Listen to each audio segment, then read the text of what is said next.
Hi, hello, hello, how are you today and how are you tomorrow?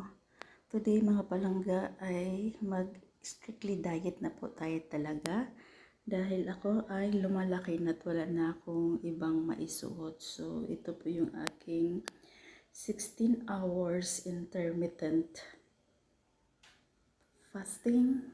Ayan, meron po akong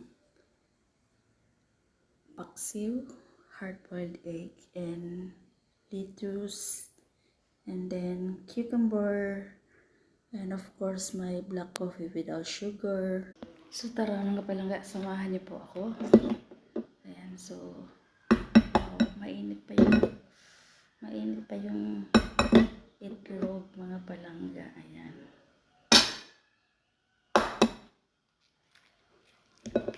Oh, yan init.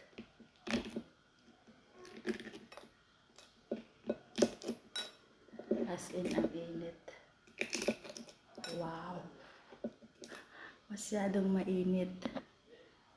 So yan po ang ating breakfast ngayon. Yan ang gusto kong luto sa itlog. Hindi siya masyadong napaka-hard niya, hard-boiled kasi gusto ko yung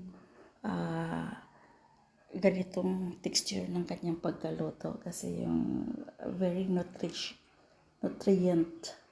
Yung nutrient po niya is ganyan. Ayan. So, tara, samahan niyo po ako. Kainan na po tayo. And may paksiw. Ayan. So, no rice po tayo ngayon. Mga inday, mga dudong. So, samahan niyo po ako. Kakain po tayo sa ating favorite na lettuce. Ayan.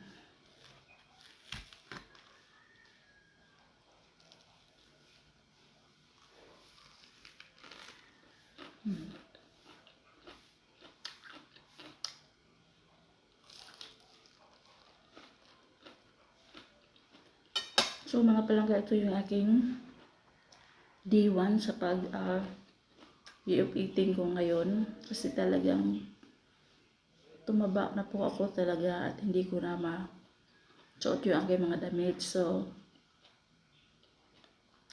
start from day 1 today. And tignan natin yung result. Kasi dati ganito din ginawa ko. Epektibo sa akin.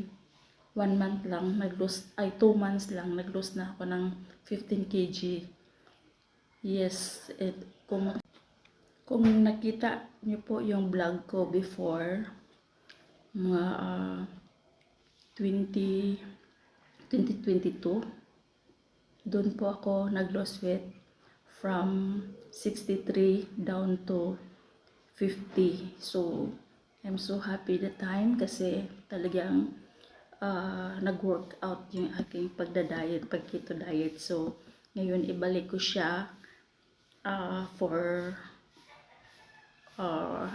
tignan natin kung hanggang ano kasi yung timbang ko ngayon. Bumalik na naman ako sa 63 dahil nga kain ako ng kain at hindi na ako nag-keto diet. So, ngayon ito yung aking first day ng aking pagda-diet. So, tignan natin after 1 month or 1 week from today onwards. So, tignan po natin kung ang resulta. So, keep on watching kasi lagi kong i-update po sa inyo. Thank you for watching and bye-bye for now.